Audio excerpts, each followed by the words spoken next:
Donc, quand tu arrives à Paris, le champ intellectuel et critique est quand même très structuré. Il y a l'après-guerre, il y a la gauche et la droite, il y a les marxistes et les chrétiens. Et puis dans le monde de la critique, il y a d'une part Scherer qui est un peu plus âgé que vous, donc qui a un rôle un peu moteur, et puis il y a la figure de Bazin. Comment tu te positionnes très vite par rapport à tout ça, toi? D'abord gauche-droite. Pour être très franc, c'était pas mon clivage principal de l'époque. C'était... Je dois dire que c'est une période où j'ai plutôt tendance à lire Combat, donc justement, qui était quand même un quotidien de gauche. Enfin, bon, pas...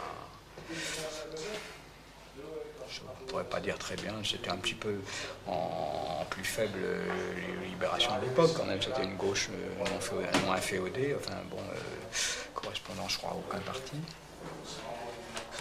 Et puis... Non, je dois même dire que c'est un moment où, bon, comme c'est l'époque, où ça se durcit quand même, effectivement. Il y a l'appel de Stockholm, tout ça, c'est plutôt l'année d'après, c'est plutôt 50, l'appel de Stockholm. Bah oui, ça vient avec la guerre de Corée en plus, etc. Et donc, il y a eu une période où je vais assez souvent, enfin de temps en temps, mais uniquement pour voir des films, les films interdits par la censure qui passent donc dans les réunions du PC. Dans les meetings du PC, oui, ça sert d'appel de montrer les films interdits par la censure. Bon, ça sera plus après Mitchourine, là, que je verrai comme ça plusieurs fois, etc. Mais d'autres films, des films d'Ivens, des trucs comme ça. Et puis, et je dis pas que je suis tenté par le PC à ce moment-là, mais quand même, j'en parle un peu à Gruau, et lui, il en sort, il me dit surtout, fais pas cette connerie-là. Alors moi, j'en sors. Lui, il avait été séminariste avant, après le PC, donc l'itinéraire classique, là, il était devenu comédien, et et on en a fait un scénariste, même si c'était un très bon comédien. Je regrette qu'il n'ait pas continué. Mais enfin bon, ça lui plaisait pas, l'idée d'aller... À partir du moment où il s'était marié, où il avait des gosses, l'idée d'aller faire le guignol tous les soirs, ça lui plaisait plus du tout. Donc, voilà. Et puis, la politique, c'est devenu en fait la politique des auteurs, c'est vrai, pendant plusieurs années. Ça a été...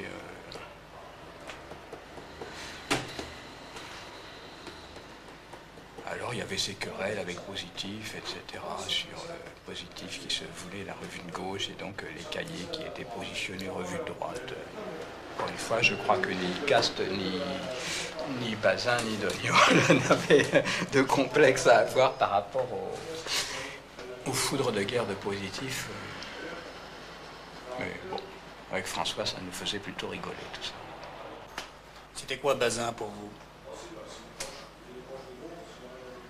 Tu veux dire... Qu'est-ce qu'il représentait? Quand on le connaissait seulement par écrire les articles, ou bien quand on le connaissait... Non, quand on le connaissait aussi. Ah, quand on le connaissait, c'est difficile d'en parler. C'est l'homme... Moi, c'est la seule personne que j'ai jamais rencontrée qui m'a donné, mais vraiment, le sentiment de ce mot qui a l'air un peu bête, mais qui avec lui, avait un sens très simple et très évident, la sainteté. C'était un saint laïque, enfin vraiment... D'abord par la façon d'être par rapport aux gens, l'accueil qu'il avait de tout, enfin des personnes qui venaient le voir. Il se laissait bouffer son temps en accueillant tout le monde presque, bon, plus ou moins, mais quand même. Et puis une sorte de donner raison à l'interlocuteur tout le temps, qui était fondamentale chez lui. C'était pas une attitude, je crois que c'était vraiment sa tournure de la façon dont il vivait, dont il est... Non, c'est quelqu'un qu'on ne pouvait que à la fois respecter et aimer. Bazin, non, ça reste une référence constante, parce qu'il a vraiment, c'est quand même le premier qui a réellement pensé l'ontologie du cinéma, pour reprendre son vocabulaire. Et ça reste une question. Et je crois que ce qu'il a dit, c'est... Donc tu dis que tu voulais pas être critique, et en même temps, tu as écrit... et avec un style qui de loin est le style le plus tranchant et le plus acéré des gens qui écrivaient à l'époque. C'était quoi ce tranchant? C'était l'envie de toujours tracer une ligne entre ce qui était bien et ce qui était vraiment pas bien, ou de chercher une définition? Parce qu'il y a toujours un côté, le cinéma c'est ça, le cinéma c'est ça.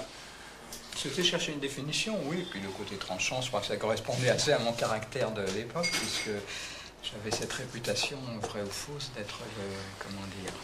le Saint-Just du groupe. Moi, j'aimais bien l'idée d'être un peu une éminence grise plutôt que Saint-Just. Enfin, oui, Saint-Just, quand même, l'éminence grise de Robespierre. Enfin, bon, Et qui était Robespierre alors? C'était François? Ah, c'était François, c'était François. François était l'homme qui... Et Danton? Il n'y en avait pas. On manquait de Danton, voilà. On a manqué cruellement de Danton. On a été obligé de s'en fabriquer des Dantons de pacotille, mais qui n'est pas le choc, ouais. Et Jean-Luc, ça aurait été qui alors? De la Révolution française? Bon, je sais pas. Non. Camille Desmoulins, mais je pense pas, non. Non, c'est pas gentil. C'est un journaliste. Oui, oui. S'intéresse à l'actualité. Moi, je crois que la nouvelle vague, c'est justement quelque chose dans le cinéma qui correspond bien à ce qu'a été l'impressionnisme dans la peinture. À tout point de vue.